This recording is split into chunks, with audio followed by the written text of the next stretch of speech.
Traffic Channel TV Online แถลงผลการสืบสวนจับกลุ่มและขยายผลยึดทรัพย์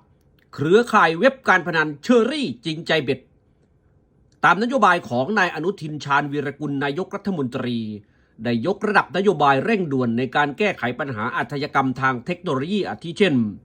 การฉ้อโกงทางออนไลน์ที่เกี่ยวข้องกับเครือข่าย call center รวมทั้งการเปิดเว็บไซต์พนันออนไลน์ให้กับเยาวชนนักเรียนนักศึกษาและประชาชนที่ถูกหลอกลวงก่อให้เกิดปัญหาหนี้สินรวมทั้งอาชญากรรมอื่นๆตามมา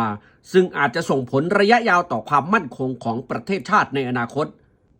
พลตำรวจเอกกิติรัตน์ พันเพชรผู้บัญชาการตำรวจแห่งชาติได้นำนโยบายรัฐบาลมาเป็นแนวทางในการป้องกันปราบปรามอาชญากรรมที่ส่งผลกระทบต่อประชาชนและขับเคลื่อนนโยบายดังกล่าวสู่การปฏิบัติ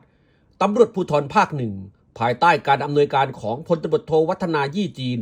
ผู้บัญชาการตำรวจภูธรภาคหนึ่งพลตำรวจตรีอัธพลอนุสิทธิ์รองผู้บัญชาการตำรวจภูธรภาคหนึ่งพลตำรวจตรีวิชิตบุญชินวุฒิกุลรองผู้บัญชาการตำรวจภูธรภาคหนึ่งพลตำรวจตรีเดชระพีคงดีผู้บังคับการตำรวจภูธรจังหวัดนนทบุรีได้สั่งการให้ทุกหน่วยงานในสังกัดที่มีอำนาจหน้าที่สืบสวนสอบสวนเร่งรัดสืบสวนจับกุมปราบปรามการพนันออนไลน์อย่างเด็ดขาดและจริงจังเจ้าหน้าที่ตำรวจสถานีตำรวจภูธรบางแม่นางตำรวจภูธรจังหวัดนนทบุรีได้ทำการสืบสวนพบว่าเว็บพนันออนไลน์จริงใจเบ็ดมีกลุ่มผู้รับผลประโยชน์หลายรายและเป็นกลุ่มเครือข่ายเว็บพนันออนไลน์ขนาดใหญ่ที่มีเส้นทางการหมุนเงินมากกว่า 1,000 ล้านบาทจึงได้รวบรวมพยานหลักฐานขออนุญาตศาลจังหวัดนนทบุรีออกหมายจับผู้จัดให้มีการเล่นการพนันออนไลน์กลุ่มบัญชีพักเงินกลุ่มบัญชีถอนเงินสดกลุ่มหุ้นส่วนเว็บพนันและเจ้าของเว็บพนันออนไลน์ซึ่งเป็นการกระทำความผิดในข้อหาช่วยกันจัดให้มีการเล่นหรือทำอุบายล่อช่วยประกาศโฆษณาหรือชักชวนโดยทางตรงหรือทางอ้อมให้ผู้อื่นเข้าเล่นหรือเข้าพนันในการเล่นทางสื่ออิเล็กทรอนิกส์ซึ่งมิได้รับอนุญาตจากเจ้าพนักงานร่วมกันฟอกเงิน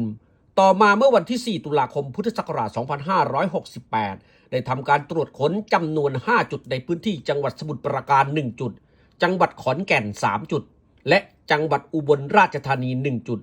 จับกุมผู้ต้องหาตามหมายจับได้จำนวน 4 รายประกอบไปด้วย 1. นายทัพวรินทร์ 2. นายลานยี 3. นายทรงศักดิ์ 4. นายชันจุติยังหลบหนีอยู่อีก 1 รายและอยู่ในระหว่างการสืบสวนสอบสวนขยายผลเพิ่มเติมอีกจำนวน 5 รายสามารถตรวจยึดทรัพย์สินตามพระราชบัญญัติป้องกันและปราบปรามการฟอกเงินได้ดังนี้เงินสดจำนวน 1,176,000 บาทรถยนต์จำนวน 5 คันกระเป๋าแบรนด์เนมจำนวน 38 ใบโทรศัพท์มือถือจำนวน 18 เครื่องแท็บเล็ตจำนวน 6 เครื่องโน้ตบุ๊กจำนวน 4 เครื่องคอมพิวเตอร์ PC จำนวน 1 เครื่อง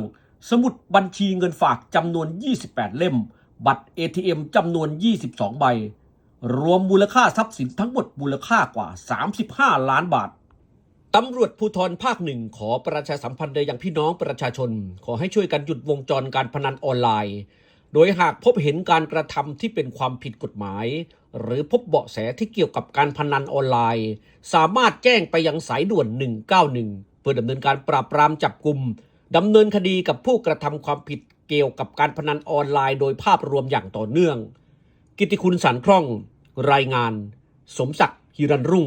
นักข่าวภาคสนาม Traffic Channel TV Online